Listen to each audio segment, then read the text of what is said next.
Olá a todos, eu sou Marcos Nunes, professor do Departamento de Estatística da Universidade Federal do Rio Grande do Norte, e essa aqui é mais uma aula da disciplina Introdução à Modelagem de Big Data.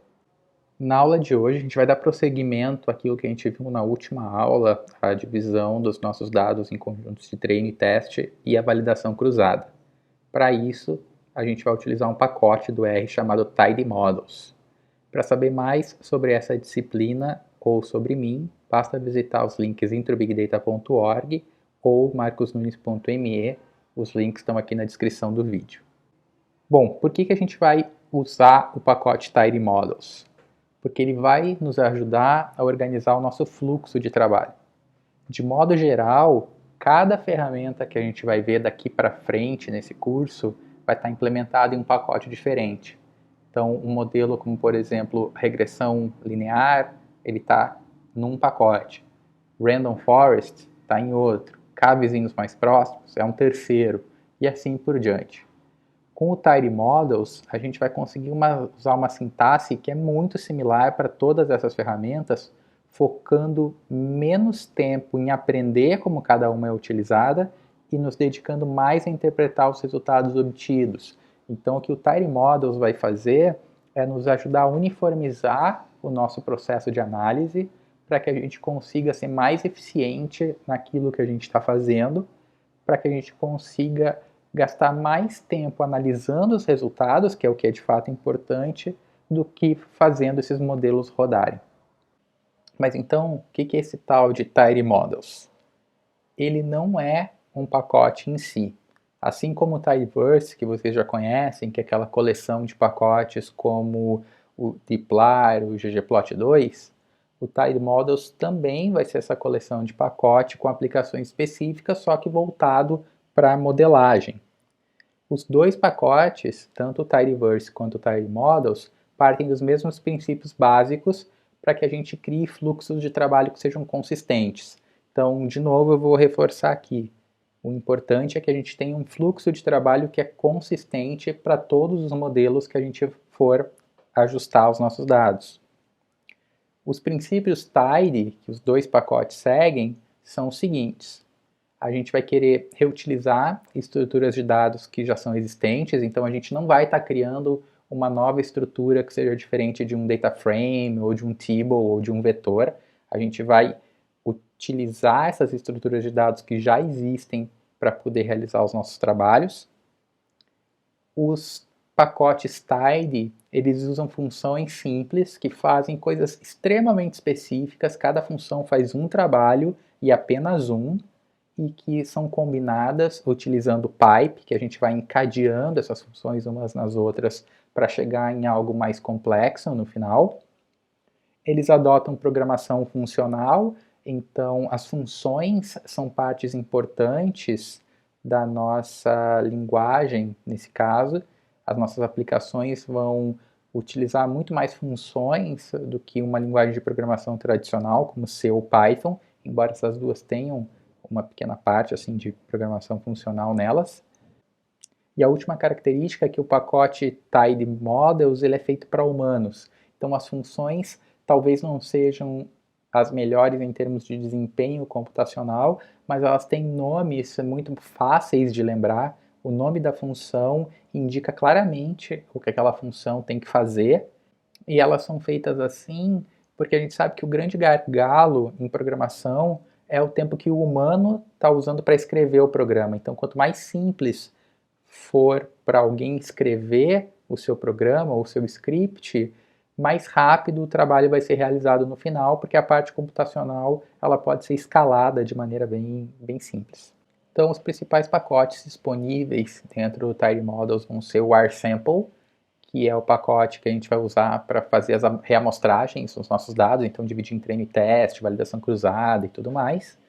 Tem o pacote Recipes, que é o que a gente vai usar para pré-processar os nossos dados. Se eu quiser padronizar eles, né, deixar todos eles com média 0, desvio padrão 1, se eu quiser aplicar algum logaritmo, alguma coisa assim nos meus dados, eu vou usar funções do pacote Recipes. Tem o pacote Parsnip, que vai ser uma interface comum para a nossa modelagem. Então, para ajustar os modelos, eu vou usar funções do pacote Parsnip. E por fim, o pacote Yardstick vai ter medidas de desempenho do modelo, aquelas métricas como acurácia, raiz do erro quadrático médio, vai estar tudo aí implementado dentro do Yardstick. Voltando então àquele diagrama que eu tinha comentado na última aula, eu vou fazer todo esse processo aqui que está na tela usando pacotes do Tidy Models. Então, nesse primeiro passo aqui, que é separar os dados em train e teste, eu vou usar funções do rsample. Para poder fazer essas reamostragens aqui, eu vou usar também funções do rsample.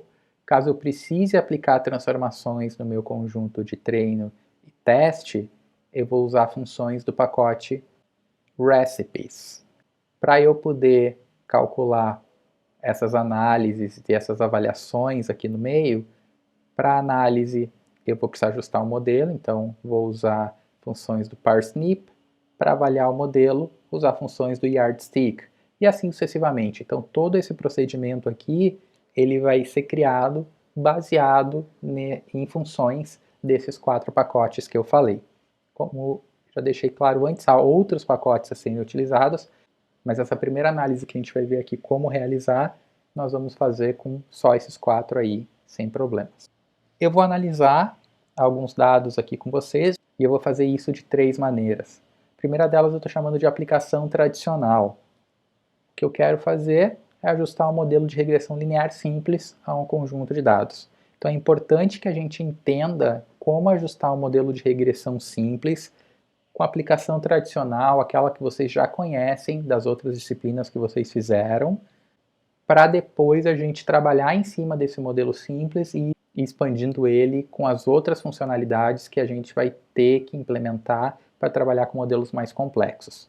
Ou seja, a gente vai começar com algo bem simples, que é familiar para todo mundo, para expandir em cima desse conhecimento para outros tipos de modelagem futuramente. Nossa regressão vai ser feita no conjunto de dados cars, que já está na memória do R. Esse conjunto de dados tem 2 colunas, uma que chama speed, que é a velocidade do carro, em milhas por hora, e outra que chama dist, que é a distância que o carro levou para parar completamente em pés. Então, aqui eu faço uma análise exploratória, como eu só tenho 2 variáveis, eu vou fazer um gráfico de dispersão. Então, no eixo X eu tenho a velocidade com que o carro vinha trafegando, e no eixo Y a distância que o carro levou para parar a partir do momento que o freio foi acionado. Então vejam que quanto mais rápido o carro vinha trafegando, maior é a distância que ele levou para parar completamente. Então é um gráfico que faz sentido ter essa correlação linear positiva entre essas 2 variáveis. Para eu poder ajustar um modelo de regressão linear simples utilizando o Tidy Models, a primeira coisa que eu tenho que fazer é determinar o software que eu vou utilizar. Nesse caso aqui, o que eu quero fazer é uma regressão linear utilizando o motor LM, ou seja, é qual a função que eu vou utilizar para ajustar essa minha regressão linear. Para ajustar o modelo, eu vou então utilizar esse meu LM que eu tinha definido no passo anterior e vou usar a função fit para o meu ajuste. Então vejam que na fórmula aqui que eu estou determinando, com variável resposta, variável preditora e qual é o meu conjunto de dados, eu só utilizei fit. Eu não usei um nome específico de uma função. A função que eu vou usar para ajustar já foi definida anteriormente de acordo com esse engine aqui. Para eu ver o resultado, basta chamar o que está dentro desse objeto carslmFit que eu criei, e aí eu vejo que eu levei 13 milissegundos para ajustar esse modelo, né? Esses valores podem variar de computador para computador. Vejam que ele é um objeto de modelagem do Parsnip, então esse é o primeiro pacote do Tidy Models que a gente está usando. Aqui ele diz como é que foi a chamada que ele fez para ajustar esse modelo, então ele usou a função LM do pacote stats, e o resultado é esse, intercepto de menos 17,5, quase 17,6, negativo, e o coeficiente angular de 3,932. Uma outra maneira que eu tenho para exibir esses resultados é através da função tidy. Se eu aplicar a função tidy nesse objeto carslmFit, eu recupero várias outras informações. além das estimativas dos parâmetros, eu encontro também o erro padrão associado a cada parâmetro, a estatística do teste de hipóteses e o p-valor associado. É bem similar à função summary, só que ela já vem no formato de table, então é mais fácil da gente manipular esses resultados caso a gente precise. Vista essa aplicação tradicional, o que eu fiz aqui foi simplesmente aplicar o LM que vocês já conhecem num contexto um pouco diferente, usando a função fit do pacote parsnip. Agora a gente vai ver como fazer um outro ajuste, mas aí dividindo o nosso conjunto em treino-teste. Primeira coisa que eu vou fazer para que os resultados sejam reprodutíveis para mim e para vocês é ajustar uma semente aleatória no meu computador. Então, a partir desse momento, toda vez que eu rodar algo aleatório com essa semente setada, eu vou obter sempre o mesmo resultado. O valor da semente, para quem nunca usou, pode ser qualquer valor inteiro que vocês queiram. Aqui eu estou usando 555 porque eu quis. Poderia ter sido 1, 2, 3, poderia ter sido 1, poderia ter sido 12 milhões, enfim. O valor da semente aleatória não é importante. O importante é que a gente sete um valor qualquer para que os nossos resultados depois sejam reprodutíveis se eu resetar esse mesmo valor. O que eu vou fazer aqui é definir então 75% dos meus dados como treino. Lembrem-se que eu sugiro que vocês usem de 50% a 80%. Aqui eu estou usando 75% para o meu treino. Para isso, vou usar a função initial split, para fazer esse split inicial. Então, eu tenho 38 observações para minha análise, 12 para eu poder verificar esse meu modelo, o que totaliza um tamanho amostral de 50, que é o que a gente tem no conjunto de dados original. Só que eu ainda não tenho meus conjuntos de treino e teste aqui, eu só tenho esse split inicial dos dados. Para eu poder criar os conjuntos de treino e teste, eu vou usar as funções training para o conjunto de treino e testing para o conjunto de teste. Eu só preciso usar as funções training e testing, nada mais do que isso, mas eu estou calculando o número de linhas tanto do conjunto de treino quanto do conjunto de teste e dividido pelo tamanho total de linhas do conjunto original para mostrar para vocês que eu tenho então 76% dos meus dados para o conjunto de treino e 24% para o de teste. Não ficou exatamente 75%, mas isso não é um problema. A gente pode acabar escolhendo um valor de divisão aí que não dê para fazer uma divisão inteira e o programa então arredonda para a gente automaticamente esses percentuais. Para eu poder trabalhar com esse novo ajuste, eu vou adicionar uma informação nova aqui, que é uma receita para a minha análise. Nesse caso, essa minha receita, ela tem só uma fórmula. Eu quero modelar a distância em função da velocidade no conjunto de dados cars treino. Então eu não estou usando mais o cars completo aqui, eu estou ajustando meu modelo no conjunto de dados de treino.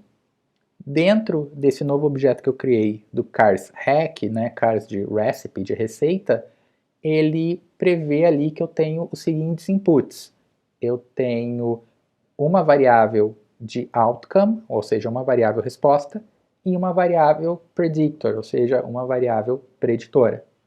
Em seguida, eu vou definir qual é o modelo que eu vou usar. De novo, vou usar aqui uma regressão linear definida da mesma forma que eu tinha definido antes, certo? Exatamente o mesmo comando. Em seguida, eu crio um workflow. Workflow eu preciso salvar também num objeto, aqui eu estou chamando num objeto chamado cars wflow, para simplificar a notação de workflow, de fluxo de trabalho. Para isso eu preciso inicializar um workflow e adicionar a minha receita, que é onde eu tenho aquela minha fórmula com a variável resposta e a preditora, e o meu conjunto de dados. E além disso, eu preciso adicionar o modelo que eu vou usar. Então, o que eu estou criando nesse objeto cars wflow é inicializar ele como workflow, adicionar minha receita e adicionar o meu modelo. Vejam que aqui eu já estou usando aquele procedimento tidy de combinar duas ou mais funções que são simples para obter um objeto ou um resultado mais complexo. Para ajustar esse modelo, eu vou usar então a função fit da mesma maneira que eu tinha usado antes. Só que nesse caso, eu vou combinar nesse meu fit o meu workflow e o meu conjunto de treino. No final, o meu modelo vai estar ajustado dentro desse objeto, carslm fit treino. E aí eu vou comparar então os resultados que eu obtive no conjunto de treino com o resultado do conjunto completo. Então vejam que os resultados não são iguais, mas isso é esperado, porque no conjunto de treino eu não estou utilizando todas as 50 observações, eu estou usando 76% delas. Então eu vou ter pequenas variações nos valores tanto das estimativas do intercepto quanto do coeficiente angular. Mas de um modo geral, essas estimativas estão concordando. Normalmente a gente não faz essa comparação não faz sentido pegar os resultados da estimativa no conjunto de treino e comparar com o conjunto total de dados. Eu estou fazendo isso aqui só para ilustrar para vocês que diferenças vão acontecer, é esperado que essas diferenças ocorram. Mas o que mais vai me importar aqui é esse resultado no conjunto de treino. E agora, então, vamos ver como fazer uma validação cruzada utilizando TAIE Models. Eu vou de novo setar uma semente aleatória aqui. Eu setei a semente 321 e vou fazer minha divisão de dados com a função vfoldcv. Ou seja, eu vou criar um número de folds igual a v. É uma notação um pouco diferente daquela que eu normalmente uso na teoria. Eu uso k, o programa aqui usa v. Vou criar então a minha validação cruzada usando a função vfoldcv, usando o conjunto de dados carstreino, que é aquele conjunto de treinamento que a gente já criou, e criando 5 folds. O resultado disso é uma lista com 5 splits dos meus dados, que ele vai chamar então de fold 1 até fold 5. Cada um desses folds vai ter um certo número de dados para treinamento e um certo número de dados para teste. Então, em cada um desses folds, que são uma partição do meu conjunto de dados original, ou seja, aquilo que está dentro do fold 1 não está dentro do 2, 3, 4, 5, o que está dentro do 2 não está dentro do 1, 3, 4, 5 e assim sucessivamente, uma partição. Não há interseção entre esses conjuntos, a interseção entre eles é sempre vazia. Então eu vou ter 30 elementos para treino no split 1, 8 para teste. E assim por diante, 38, 38, 31, 7, 31, 7, para cada um dos 5 folds que eu tenho. Para eu verificar como o meu modelo se comporta com a validação cruzada, eu não vou usar a função fit, eu vou usar a função fit resamples, porque eu vou estar fazendo um ajuste em algumas reamostragens. Para isso, vou usar aquele mesmo workflow que eu tinha definido antes, porque não houve nenhuma alteração no modelo que eu estou usando. Eu vou continuar usando LM, ou seja, uma regressão linear, e eu vou continuar usando a mesma fórmula. Então eu não preciso alterar meu workflow nesse caso. Só vou precisar alterar a função fit resamples, que eu já tinha comentado, e o conjunto de dados na qual ela vai ser aplicada, que é o carstreino CV que eu tinha definido antes. A partir disso, eu tenho esses resultados das reamostragens. Então, de novo, eu vou ter os mesmos splits de antes, de 1 a 5, com as mesmas IDs de antes, fold 1 até fold 5, com a adição de métricas para cada um desses casos, desses folds, e com a adição de algumas notas também para cada um, de algumas anotações para cada um. Eu posso ver os resultados das minhas métricas usando a função collectMetrics.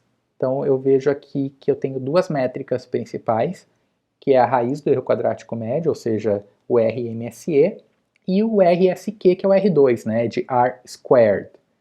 Eu vejo então que a média do RMSE 14.6, a média, para isso, né, para os 5 folds, a média do R2 para os 5 folds, 0.663. Tenho também medidas como o erro padrão para cada uma delas, porque já que elas foram repetidas 5 vezes, eu consigo ter aí um cálculo de incerteza, e eu sei que foram 5 testes em cada uma delas, porque eu defini meus folds como sendo 5. Calculando esse mesmo erro quadrático médio para o meu primeiro fit, para o conjunto completo, eu vejo que o resultado tinha dado 15.07, arredondando para cima. Então, está bem próximo, né? A gente está aí com 0,4, na verdade, de diferença entre a média da validação cruzada para a média do erro quadrático médio para o caso simples, sem divisão em treino e teste e sem validação cruzada. A partir disso, eu vou verificar os resultados dessa minha validação cruzada no conjunto de teste. Então, eu estou criando um objeto chamado resultado, no qual eu estou pegando os meus dados do conjunto de teste e estou fazendo uma predição neles, usando aquele modelo que eu já tinha ajustado no treino. Então, a partir do momento que eu faço a validação cruzada, nenhum modelo é ajustado de fato. A gente só quer estimar algumas métricas a respeito desses meus dados para saber se a gente está fazendo um overfitting ou não. Se eu tiver com um RMSE aceitável para o modelo que eu estou utilizando, eu volto para aquele meu modelo completo que eu criei lá usando só o meu conjunto de treino. Então, eu estou usando o ajuste feito no conjunto de treino, sem validação cruzada, para fazer a predição nesse conjunto de dados de teste. Para isso, eu estou juntando então os dados do teste original com esses dados de predição que eu estou renomeando aqui para chamar de predição LM. Eu faço isso porque aí eu posso verificar essas métricas no meu resultado final. Então eu estou pegando esse data frame resultado e eu quero ver quais são as métricas desse meu data frame final, dizendo para o software quais são os valores verdadeiros, ou seja, os valores coletados para a distância, e quais são as estimativas. E aí então eu tenho 3 métricas a esse respeito. Eu tenho o raiz do erro quadrático médio, 17,3, tenho o R quadrado, que acabou ficando em 0,63, um pouquinho mais baixo que o 0,66 que a gente viu antes, e o erro médio absoluto, que acabou ficando em 13,9. A gente pode se perguntar o que é melhor usar, né? Se é o RMSE ou o MAE, se é a raiz do erro quadrático médio ou o erro médio absoluto, vai depender de cada aplicação. Normalmente, se eu estou trabalhando com dados que tem muitos outliers, o ideal é usar uma medida absoluta, como o erro absoluto médio, porque o erro quadrático médio, ele acaba sendo muito sensível a outliers, porque ele acaba dependendo da média, né? Então, se tem alguma observação que está muito distante da média, ela ainda é elevada ao quadrado, ele acaba sendo muito sensível a isso. No final, eu vou fazer um gráfico no qual eu vou comparar os valores observados no eixo X e os valores preditos no eixo Y, porque se a minha predição foi bem feita, então esses valores devem cair numa reta inclinada a 45 graus, o que é quase verdade para esse modelo que a gente ajustou. Vejam que a maioria dos valores preditos está aqui oscilando em torno dessa reta de referência, porém esse ponto aqui ele não foi bem modelado por essa regressão linear. Então, alguma coisa nesse modelo que a gente está usando faz com que uma regressão linear não consiga pegar esse ponto que está afastado dos demais. E aí então vem uma pergunta, né? A gente deve usar regressão linear para esse modelo? Deve trocar o nosso tipo de modelagem? Ou quem sabe a gente deve coletar mais informações a respeito desses carros? Porque além de a velocidade ser importante para determinar a distância que o carro vai levar para parar, talvez a massa do carro em quilogramas seja importante também. Então é algo que a gente tem que pensar em como resolver caso a gente queira modelar esses dados de fato. Aqui tem uma série de exercícios para vocês fazerem, para vocês aplicarem esses conhecimentos num conjunto de dados chamado MPG. Aqui eu tenho a descrição das variáveis desse conjunto de dados, só que esse exercício ele vai ser um pouco mais complexo do que o trabalho que eu mostrei para vocês até agora. Os 4 primeiros exercícios é basicamente repetir isso que a gente viu nessa aula para outro conjunto de dados. Os exercícios 6 em diante, eles vão considerar uma análise um pouco mais sofisticada para a gente fazer uma regressão múltipla, que talvez alguns de vocês ainda não tenham visto. Além de ter que fazer a regressão múltipla nesse conjunto de dados, vocês vão ter que aprender a usar 5 funções novas para poder realizar esse trabalho. Como a gente está falando de regressão múltipla, é importante que a gente trabalhe com variáveis preditoras padronizadas. Então vocês vão ter que aprender como usar as funções step-center, step-scale, prep e juice, todas desse pacote Tidy Models. E para avaliar esse novo ajuste, como vocês fizeram uma transformação nos dados de conjunto de treino, vocês vão ter que transformar os dados também no conjunto de teste. E para isso vão ter que usar a função bake. Vocês vão então aprender como usar essas 5 funções, step center, step scale, prep, juice e bake, além de fazer gráficos de diagnóstico condizentes com esse problema.